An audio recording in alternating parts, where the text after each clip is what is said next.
Boys போ போ கிட்ட போ கிட்ட போ கிட்ட போ கிட்ட போ கிட்ட போ.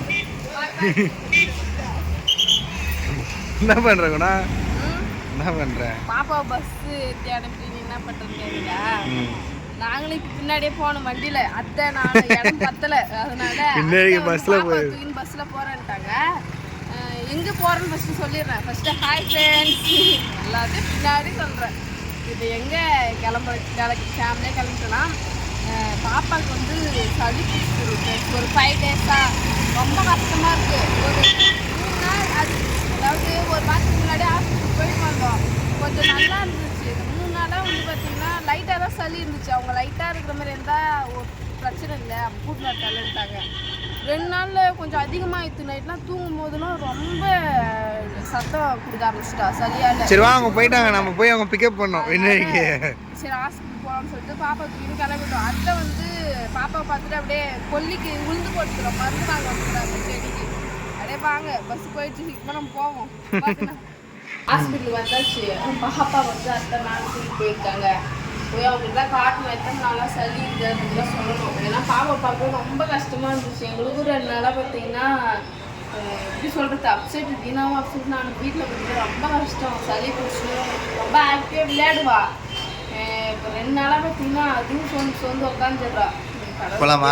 சரியாயிடுப்பா. இங்கே வந்தால் பாப்பாக்கு சரியாயிடுது சீக்கிரமா. ரெகுலராக சளி. நான் குழந்தையில இருக்கும்போது இந்த ஹாஸ்பிட்டல் தான் குணா. நானே அதெல்லாம் முன்னாடி பார்த்தீங்கன்னா ஹாஸ்பிட்டல் கூப்பிட்டு போனோம். பார்த்துட்டு வந்து அதுக்கு மெடிசன்லாம் கொடுத்துருக்காங்க, போடுங்க சரியாயிடும் அப்படின்னு சொல்லிட்டு. மேடம் அந்த ஹாஸ்பிட்டலுக்கு போய் கம்முனே இல்லை, அப்படி கத்துறா பிள்ளையாருனா எல்லாருமே திருப்பி பார்க்குறாங்க. அம்மா சேட்டை மேடம் சளி தானே பிடிச்சிட்டு அம்மா சேட்டை பண்ணுவோம். நீ என்னம்மா ஜூஸ் குடிச்சடித்தாங்க, சளி பிடிச்சிருச்சு உனக்கு. சாப்பாடு கூட ஊட்ட ஆரம்பிக்கல, தண்ணி கூட கொடுக்க ஸ்டார்ட் பண்ணல. அதுக்குள்ளே இவருக்கு சளி பிடிச்சிருச்சு. என்ன பண்ணுறதுன்னு தெரியல. இன்னும் அதெல்லாம் கொடுக்க ஆரம்பிச்சுன்னா இன்னும் இவர் என்னென்ன சேட்டை பண்ணுவான்னு தெரியல. வாங்க வீட்டுக்கு தான் போகிறோம். அத்தை வந்து அந்த பயிர் வச்சுருக்கோம் இல்லையா உள்ள, அதுக்கு வந்து கொஞ்சம் பூச்சிக்கொல்லை இருக்கிறதுனால மருந்து அவங்க போயிருக்காங்க. அதை கொஞ்சம் வெயிட் பண்ணுறோம். அவங்க வந்துட்டாங்கன்னா வீட்டுக்கு கிளம்பிடுவோம். எங்கே வந்தாலும் சோறு சோறுன்ற மாதிரி தீனி தீனி. என்ன ஸ்நாக்ஸு? பிஸ்கெட்டா? சாப்பிடு.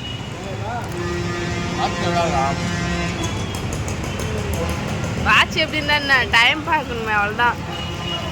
நல்லாயிருக்கு.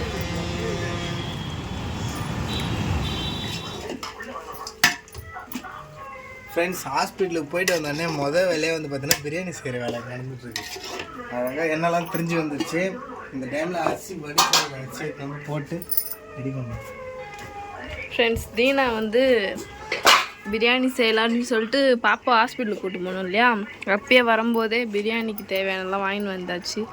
இப்போ வந்து வடி பிரியாணி தானே செய்கிறாரு, அதனால வந்து ரைஸ் வந்து எடுக்க போயிருக்காங்க. வடிச்சிட்டாங்க. அதை பிரியாணி சாப்பிடும்போது பார்ப்போம். ஃப்ரெண்ட்ஸ், நாங்கள் ஹாஸ்பிட்டலுக்கு போயிட்டு வீட்டுக்கு வந்துட்டோம். ஆனால் வந்து ஹாஸ்பிட்டலில் வந்து பாப்பாவுக்கு வந்து பெருசாக டானிக்லாம் கொடுக்கல. அதாவது நிறைய மாத்திரை டானிக்னு நினச்சேன். ஏன்னா வந்து ரொம்ப சளி பிடிச்சிட்டுக்குதா. நான் நினச்சது ஒன்று, அவங்க கொடுத்தது ஒன்று. அவங்க வந்து கையெல்லாம் கடிக்கிறான். அவங்க வந்து ஒரே ஒரு சிரப் தான் கொடுத்துருந்தாங்க. சளி வந்து அவ்வளோ இல்லை, பயப்பட வேணான்றாங்க. ஆனால் அவருக்கு மூக்காலே வருது சளி. அவங்க ஏன் அப்படி சொல்லி சிரப் கொடுத்துறான்னு தெரியல. போட்ட வந்தோடனே என்னம்மா வந்தோடனே போட்டேன். அவர் வந்து சூப்பராகவே குடிச்சாரு. எனக்கு ஸ்ட்ராபெரி ஃப்ளேவர் இல்லையா, கசக்கலை. இதுக்கு முன்னாடி வாங்கினதுதான் கசக்குச்சு. என்னம்மா இது வந்து என்னன்னு நான் சொல்கிறேன் இருங்க. அதான் கையால் பிடிக்கணும். வா டமாட்டோ வா தூக்கம். சரி விளையாடு போ, விளையாடு போ, விளையாடுமா. இது வந்து இந்த சளிக்கெலாம் எதுவும் கொடுக்கல. இது வந்து 6 மாதம் ஸ்டார்ட் ஆகிடுச்சுன்னு சொன்னோம். இந்த ஃபுட்டில் எதுவும் ஊட்டுறீங்களான்னு கேட்டாங்க. நாங்கள் வந்து எதுவுமே ஊட்டல ஃபுட்டு எதுவும். சரி நான் வந்து ஒரு ஃபுட்டு எழுதி தரமா, அது வந்து 1 ஸ்பூன் போட்டு சுட தண்ணி இல்லை பால் சூடாக இருக்கிறதுல எதுனா வந்து குழச்சி குழந்தைக்கு ஊட்ட ஸ்டார்ட் பண்ணுங்க. இது வந்து ஒத்துக்குச்சுன்னா நீங்கள் வந்து வீட்டில் ராகி கஞ்சி அப்புறம் நம்ம ரைஸ் கஞ்சி அது மாதிரி கொடுக்க ஆரம்பிங்க அப்படின்ட்டாங்க. அதனால் இன்றைக்கி நம்ம பாப்பாவுக்கு இதை தான் ஃபஸ்ட் டைம் ட்ரை பண்ண போகிறோம், ஊட்ட போகிறோம். இது அவன் எப்படி சாப்பிட்றான்னு சொல்லிட்டு பாருங்கள் ஃப்ரெண்ட்ஸ். பாப்பாவுக்கு வந்து பவுல் ஸ்பூன்லாம் இதுக்கப்புறம் தான் வாங்கணும். அவருக்கு ஃபுட்டு ஊட்ட ஆரம்பிச்சிட்டோம் இல்லையா, இப்போதைக்கு வீட்டில் இருக்கிறது அட்ஜஸ்ட் பண்ணிக்கிட்டு இது இந்த விநாயகி வேற சின்ன எப்படி போட போகணும். இதால் 1 ஸ்பூன் போட்டாலே அதிகமாக வருவோம். இங்கே வாங்கிட்டு ஸ்பூன் சைஸை கேட்டான். இதே தான் இது வந்து பார் ரவ்வோன்னு தான் இது வந்து அதிகமாக வரும், 1 ஸ்பூன் மட்டும் போட்டுங்க அப்படின்னாங்க. இது வந்து எப்படின்னு தெரியல. இது வந்து என்னென்னா பாசி பயிறு அரிசி போட்டுருக்காங்க. இதில் விநாயகி பார்த்துக்கிட்டு பெரிய விஷயம். இதில் வந்து விட்டமின் சி விட்டமின் ஏ எல்லாம் இருக்குது. சுட தண்ணி ஃப்ரெண்ட்ஸ். தீனா ஃபஸ்ட்டு ஒரு ஊட்டுறேன், எனக்கு டீஸ்பூனில் ஊட்ட செட் ஆகலை, எனக்கு பெருசாக இருக்குது, அதனால் கையிலே ஊட்டிக்கிறேன். முன்னாடி உனக்கு தான்மா ரைஸ் கஞ்சி கையில் நல்லா கழுவிட்டு வந்துட்டு அதுதான். ஐயோ ஐயோ ஐயோ எப்படி ஊட்டுறதுனே தெரியல எனக்கு. உனக்கு இந்தா பாப்பா ஃபேஸ் காமிக்கிட்டு வந்து ஆயிடுச்சுல, இந்த மாசத்தெல்லாம் கண்டிப்பா வெளியே தான் வருவாரு. விநாயகி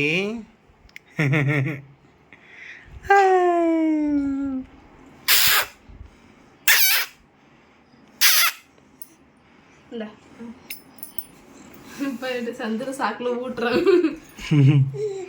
என்கிட்ட ஏன் வரா சாப்பிடா சரி கொஞ்சம் தான் சாப்பிட்ரு. எப்படி இருக்குன்னு சொல்லு, வாய் தேடி சாப்பிட்டு முடிச்சிட்டே. டேஸ்ட் சூப்பரா. பிள்ளைக்கு சளி பிடிச்சா துப்புரா துப்புரா துப்புரா. ஐயோ இப்போதான் குளிக்க வச்சு மூஞ்செல்லாம் பவுடர் அடிச்சு விட்டேன், அதுக்குள்ள மாவு ஒரு பெருமை போச்சா. ஃப்ரெண்ட்ஸ் சூப்பராக சாப்பிட்றேன் விநாயகி. இதை வந்து ரசிச்சு ரசிச்சு சாப்பிட்றேன். ஆனால் என்ன ஒரே இடத்துல தான் உட்கார மாட்டாங்க மேடம். காலில் போட்டு சாப்பிடுவாங்க.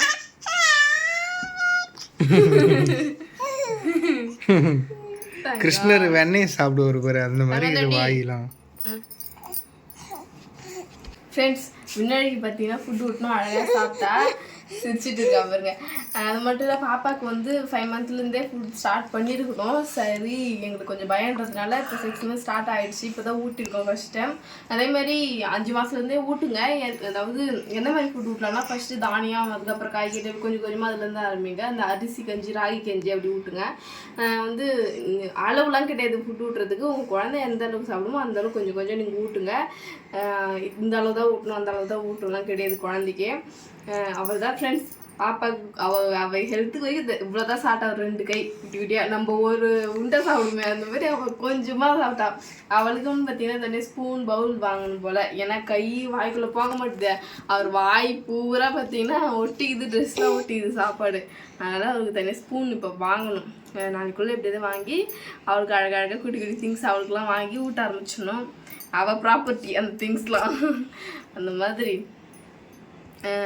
இதுக்கப்புறம் தான் ஃப்ரெண்ட்ஸ் ஃபுட்லாம் ஊட்ட போகிறோம் நாங்கள்.